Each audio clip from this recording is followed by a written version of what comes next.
ये कहानी हॉरर होने के साथ साथ माइकल की जिंदगी की सच्ची कहानी भी है। माइकल का परिवार चाहता है कि वो एक प्रीस्ट बने, लेकिन उसे डेविल पर विश्वास नहीं है, पर शायद ईश्वर ने उसे इसी राह के लिए चुना है। Bollywood silver screen presenting the right. कहानी की शुरुआत में हमें मार्टिन नाम के एक लड़के को दिखाया जाता है, जिसके पिता एक मॉर्टिशियन है। मॉर्टिशियन का काम होता है कि मरे हुए लोगों को फ्यूनरल के लिए तैयार करना, और आज इनके यहाँ पर एक लड़की की डेड बॉडी आई होती है। माइकल देखता है कि उसके पैर पर एक डेविल का निशान है और हाथ में एक ब्रेसलेट। वो अपने पिता से पूछता है कि इस लड़की ने खुद अपनी जिंदगी का खात्मा क्यों किया। उसके पिता कहते हैं कि ये जानना हमारा काम नहीं है, हमारा काम सिर्फ मरे हुए लोगों को फ्यूनरल के लिए तैयार करना है।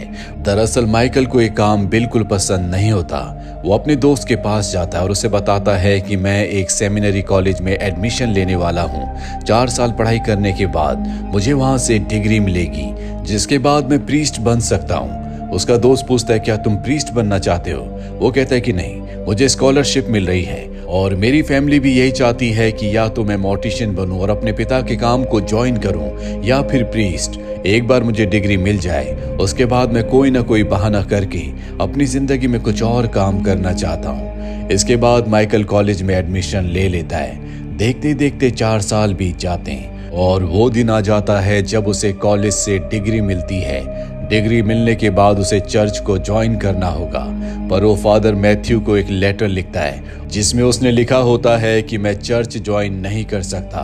और अब रात को फादर मैथ्यू उसे समझाने के लिए रास्ते में उसे रोकने के लिए जाते हैं। तभी एक लड़की सामने से साइकिल पर आ रही होती है। फादर मैथ्यू का पैर मुड़ जाता है, जिस वजह से साइकिल वाली लड़की उनसे टकराती है। उसकी साइकिल का बैलेंस बिगड़ जाता है और तभी सामने से आ रही गाड़ी से उसकी साइकिल टकरा जाती है। ये सब कुछ माइकल की आंखों के सामने होता है। माइकल उस लड़की के पास जाता है जो अपनी जिंदगी की आखिरी सांसें ले रही होती है। माइकल उसे बहुत सारी ब्लेसिंग्स देता है। फादर मैथ्यू सब कुछ देख रहे होते हैं। जो कुछ हुआ होता है इसका उन्हें बहुत दुख होता है, लेकिन साथ में वो ये भी देखते हैं कि माइकल के अंदर एक अच्छा प्रीस्ट, एक अच्छा फादर बनने के सारे गुण हैं। इसीलिए माइकल ने उन्हें जो रेजिग्नेशन लेटर भेजा होता है वो उसे एक्सेप्ट नहीं करते।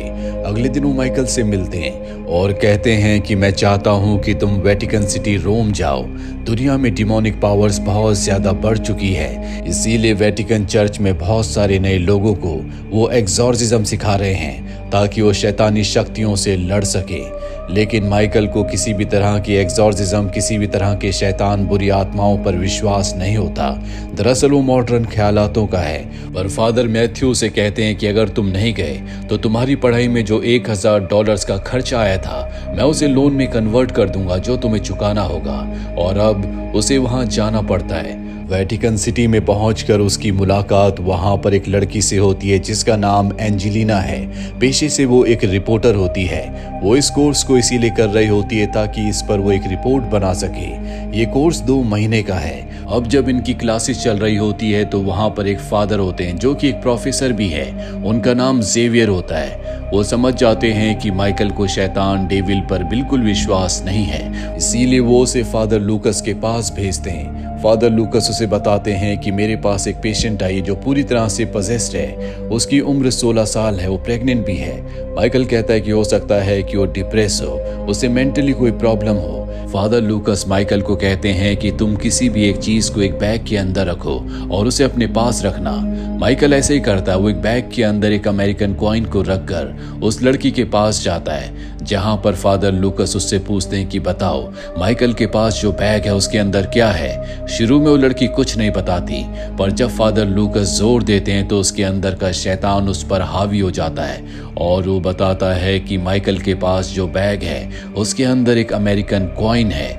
ये सुनकर माइकल हैरान हो जाता है और अब फादर लूकस और भी मंत्रों का उच्चारण करते हैं जिससे वो लड़की, उसके अंदर का जो शैतान होता है उस पर पूरी तरह से हावी हो जाता है। पर फादर लूकस भी हार नहीं मानते और वो अपनी पावर से, अपने एक्सॉर्सिज्म से उसके अंदर के शैतान को बाहर निकाल देते हैं, जिससे वो पूरी तरह से शांत हो जाती है। इसके बाद फादर लूकस उस लड़की से कहते हैं कि अब तुम घर जा सकती हो। वो लड़की वहां से चली जाती है। माइकल फादर से पूछता है क्या वो ठीक हो गई? वो कहते हैं कि तुम चिंता मत करो।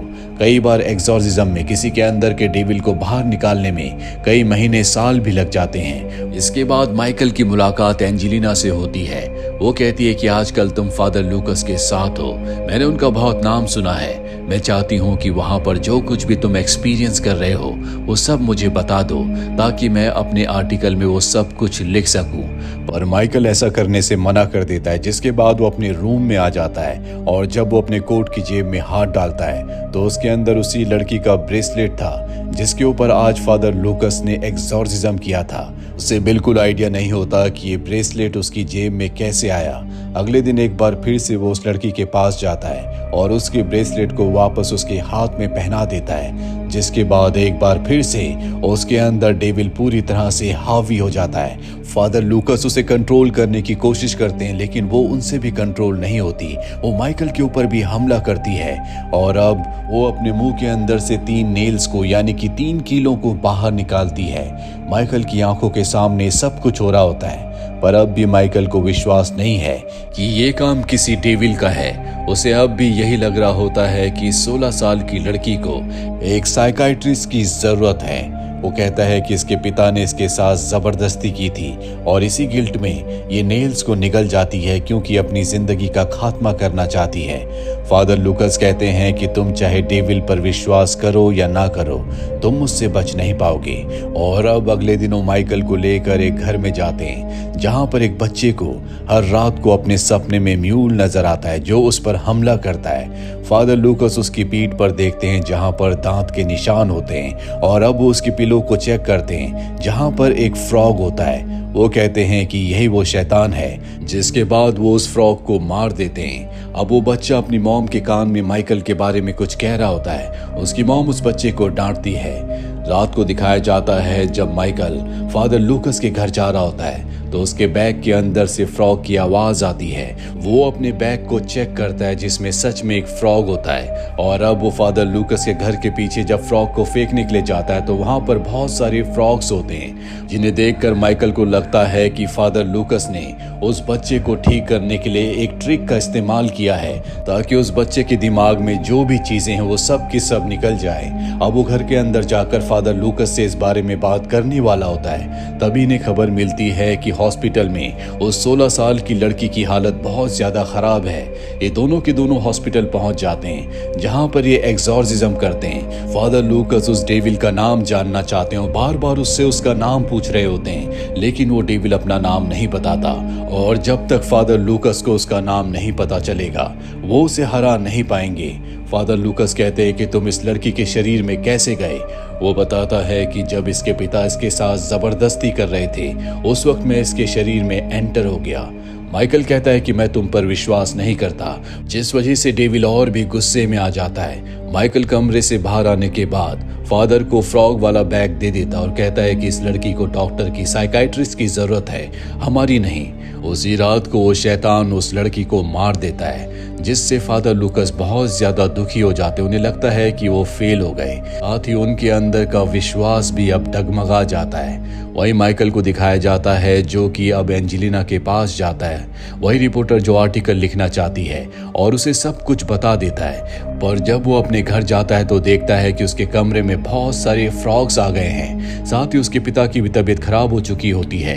वो वापस अपने पिता के पास जाना चाहता है, पर उसी रात को जब उसकी फ्लाइट होती है सारी की सारी फ्लाइट्स कैंसिल हो जाती है। उस लड़की की मौत के बाद से माइकल के साथ अजीब अजीब सी घटनाएं हो रही होती हैं। उसका कमरा बहुत ज्यादा गंदा था, इसीलिए उसे होटल में शिफ्ट होना पड़ता है, जहां पर उसके पिता उसे कॉल करते हैं और कहते हैं कि मैं हॉस्पिटल में हूँ, यहाँ पर मुझे बिल्कुल अच्छा नहीं लगता, मुझे बहुत ज्यादा डर लग रहा है, मेरे शरीर में बहुत ज्यादा पेन है। और तभी फोन पर एक दूसरा आदमी आता है जो माइकल से कहता है कि 6 घंटे पहले तुम्हारे पिता की मृत्यु हो चुकी है। माइकल को अपने कानों पर विश्वास नहीं होता। वो कहता है कि मैं भी अपने पिता से बात कर रहा था। वो आदमी कहता है कि ऐसा नहीं हो सकता, तुम्हारे पिता की मृत्यु 6 घंटे पहले हुई थी। और अब माइकल को अजीब अजीब सी आवाजें सुनाई दे रही होती हैं जो 16 साल की लड़की की उसके पिता की हैं। उन आवाजों का पीछा करते हुए वो होटल के बेसमेंट में जाता है, जहां पर उसके सामने एक म्यूल आता है जिसकी आंखें लाल रंग की हैं, पर इससे पहले कि वो सिचुएशन को समझ पाता सब कुछ गायब हो जाता है। अगले दिन वो एंजेलिना के साथ उसी लड़के के घर पर जाता है जिसे सपने में म्यूल नजर आता था, जिसकी पिलो के अंदर से फ्रॉग निकला था। वो उस लड़के से पूछता है कि उस दिन तुम अपनी मॉम को मेरे बारे में क्या कह रहे थे। वो लड़का कुछ नहीं कहता, लेकिन उसकी मॉम बताती है कि उस दिन इसने कहा था कि तुम्हारे पिता की मृत्यु होने वाली है। ये सुनकर माइकल हैरान हो जाता है। वो एंजेलिना के साथ वहां से बाहर आ जाता है। एंजेलिना पूछती है क्या हुआ। वो बताता है कि एक दिन पहले मेरे पिता की मृत्यु हो गई, लेकिन हैरानी की बात यह है कि इस बच्चे को पहले से उस बारे में कैसे पता चला। और अब ये फादर लूकस से मिलने के लिए जाते हैं, जो बाहर बारिश में भीग रहे होते हैं। ये फादर लूकस को अंदर ले जाते हैं। फादर लूकस कहते हैं कि शायद अब मेरे पास ज्यादा वक्त नहीं बचा, मेरे अंदर कुछ है जो मेरे ऊपर हावी हो रहा है, तुम जल्दी से फादर जेवियर को यहाँ पर ले आओ। वो फादर जेवियर के पास जाता है, लेकिन वो शहर से बाहर होते हैं, इसीलिए वापस आकर वो तय करता है कि वो खुद फादर लूकस की जान बचाने के लिए एक्सॉर्सिज्म करेगा। और अब वो एक्सॉर्सिज्म शुरू करता है फादर लूकस के ऊपर। उनके अंदर जो डेविल होता है पूरी तरह से उन पर हावी हो जाता है। माइकल को अब तक इन चीजों पर विश्वास नहीं है, इसीलिए वो डेविल जो फादर लूकस के अंदर है माइकल को इमोशनली टॉर्चर करता है। वो उसके पिता के बारे में उसे बहुत सारी बातें बताता है। साथ ही यहाँ पर फादर लूकस को भी बहुत तकलीफ हो रही होती है, और कहीं ना कहीं अब माइकल भी उस शैतान उस डेविल के सामने हार चुका है। पर तभी एंजेलिना उसे कहती है कि माइकल तुम्हें अपने आप पर विश्वास करना होगा, ईश्वर ने तुम्हें इसी काम के लिए चुना है। तुम कुछ और करना चाहते थे, लेकिन फिर भी तुम्हें ईश्वर ने इसी राह पर रखा जिसका कुछ न कुछ मतलब है। और अब माइकल को अपनी मॉम की याद आती है जिनकी मृत्यु हो चुकी है। उसे याद आता है कि बचपन में उसकी मॉम ने उसे एक कार्ड दिया था जिस पर जीसस क्राइस्ट और मदर मेरी की फोटो थी। उस कार्ड के पीछे लिखा था यू आर नॉट अलोन, यानी कि तुम अकेले नहीं हो। ये बातें याद करने के बाद माइकल के अंदर हिम्मत आ जाती है, और अब वो एक्सॉर्सिज्म को एक बार फिर से शुरू करता है। वो शैतान वो डेविल और भी हावी हो जाता है, माइकल के ऊपर हमला करता है। माइकल उसकी आंखों में देखकर कहता है कि मुझे पता है कि तुम हो, पर तुमसे ज्यादा विश्वास मैं ईश्वर पर करता हूँ, और अब मुझे बताओ कि तुम्हारा नाम क्या है। माइकल की हिम्मत और उसके विश्वास को देखकर वो डेविल कमजोर पड़ जाता है। वो कहता है कि मेरा नाम बाल है। और अब माइकल के एक्सॉर्सिज्म की वजह से फादर लूकस की जान बच जाती है। वो डेविल उनके शरीर को छोड़कर चला जाता है। यहाँ पर माइकल को 2 महीने पूरे हो चुके हैं। उसका एक कोर्स पूरा हो चुका है, जिसके बाद वो वापस अमेरिका आ जाता है। पहले उसे डेविल पर विश्वास नहीं था, पर अब इतना एक्सपीरियंस करने के बाद उसे पूरी तरह से विश्वास हो चुका है कि इस दुनिया में बुरी शक्तियां हैं और वो उन शक्तियों से लड़ने के लिए तैयार है। अब वो एक मैगजीन में आर्टिकल देखता है जो कि एंजेलिना का होता है। उसने मॉडर्न डेज एक्सॉर्सिज्म के बारे में बहुत कुछ लिखा होता है, जिसे माइकल पढ़ता है। और इसी के साथ ये फिल्म ये कहानी यहीं पर खत्म हो जाती है। तो ये थी पूरी कहानी माइकल की जिंदगी की। उम्मीद करते हैं कि ये कहानी आपको पसंद आई होगी।